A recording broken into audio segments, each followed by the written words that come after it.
ምናባችሁን አውርዱት። በበረዶ የተሸፈኑ ግዙፍ ተራሮች፣ ከጥልቅ ባህር የሚነሱ ሹል ቋጥኞች እና በሌሊት ሰማይ ላይ እንደ እሳት የሚደንሰው አረንጓዴ ብርሃን። ዛሬ ወደ ሰሜን ዋልታ ጥግ፣ ወደ ቫይኪንጎች ምድር፣ ወደ ኖርዌይ እንጓዛለን። ኖርዌይ ማለት ለዓለም ውበት ብቻ አይደለችም። በአንድ ወቅት በአውሮፓ እጅግ ድሃ ከነበሩ ሀገራት አንዷ የነበረችው ይህች ሀገር ዛሬ እንዴት በዓለማችን ባለጸጋ፣ ሰላማዊና ለሰው ልጅ ለመኖር ምቹ የሆነች ምድር ልትሆን ቻለች? በዚህ ቪዲዮ ከጥንታዊው የቫይኪንግ ጀግንነት እስከ ዘመናዊው የነዳጅ ሀብት የኖርዌይን አስደናቂ ጉዞ እንመለከታለን። አብራችሁን ቆዩ።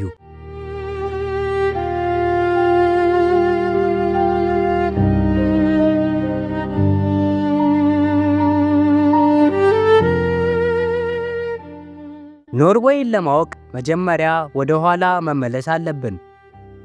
ከ800 ዓመታት በፊት የኖርዌይ የባህር ዳርቻዎች ቫይኪንግ በሚባሉ አስፈሪና ጎበዝ ተዋጊዎች የተሞሉ ነበሩ።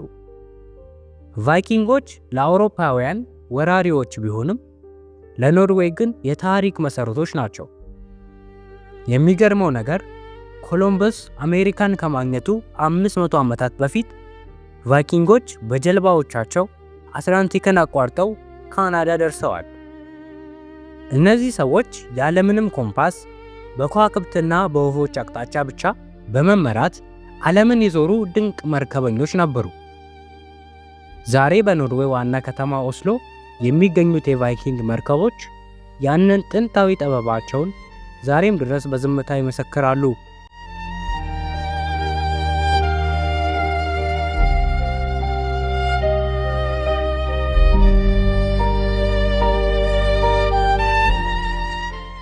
አሁን ደግሞ ወደ ተፈጥሮ እንግባ። ኖርዌይ በዓለም ላይ በፊዮርድስ ትታወቃለች። ፊዮርድ ማለት ከበረዶ መቅለጥ በኋላ የተፈጠረ በተራሮች መካከል የሚገኝ እጅግ ጥልቅ የባህር ወሽመጥ ነው። ለምሳሌ ጌራንገር ፊዮርድን ብንመለከት ዙሪያውን የከበቡት ተራሮች እስከ ሰማይ የተለጠጡ ይመስላሉ። ከነዚህ ተራሮች ላይ የሚወርዱት በመቶዎች የሚቆጠሩ ፏፏቴዎች አካባቢውን ገነት ያስመስሉታል።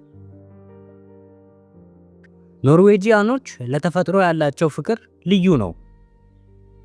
ፍሪሉፍስቲሪፍ የሚባል ፍልስፍና አላቸው። ትርጉሙም በተፈጥሮ ውስጥ በነፃነት መኖር ማለት ነው። በኖርዌይ ዝናብ ይሁን በረዶ፣ ሰዎች ተራራ መውጣትና በጫካ ውስጥ መጓዝ የህይወታቸው ግማሽ ነው።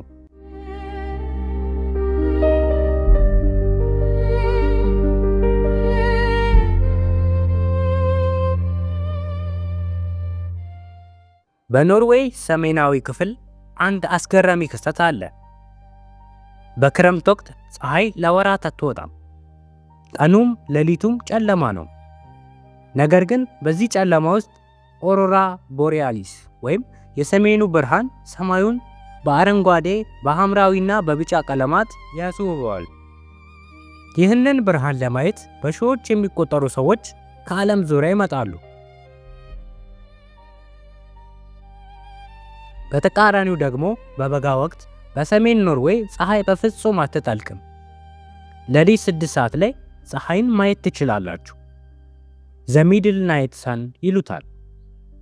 ጊዜ የቆመ በሚመስልበት በዚህ ምድር ላይ ሕይወት ከሰዓት ቆጠራ ውጭ ትቀጥላለች።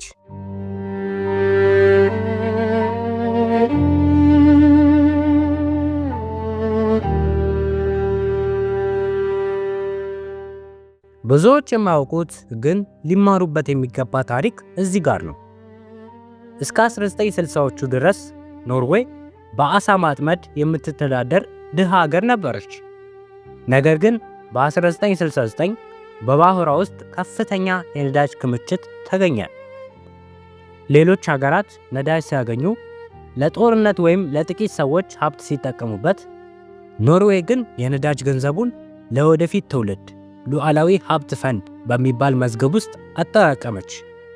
ዛሬ ይህ ፈንድ ከ$1 ትሪሊዮን በላይ ሆኗል። ለዚህም ነው ኖርዌይ ነፃ ትምህርት፣ ነፃ ሕክምናና ለዜጎቿ እጅግ ከፍተኛ ደህንነት መስጠት የቻለችው። ይህ የኖርዌይ ሞዴል ለዓለም ትልቅ ትምህርት ነው።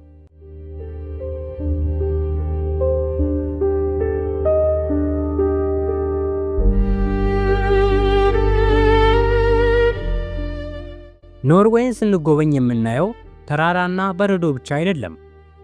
የምናየው ተፈጥሮን አክብሮ ታሪክን ጠብቆና ለነገ ትውልድ አስቦ መኖር ምን ማለት እንደሆነ ነው። ከቫይኪንጎች ድፍረት እስከ ዘመናዊው ሰላማዊ ሕይወት ኖርዌይ የሰው ልጅ ሊደርስበት የሚችለውን ምርጥ ሕይወት ታሳየናለች። እናንተስ በዚች ሀገር ይበልጥ የገረማችሁ ምንድን ነው?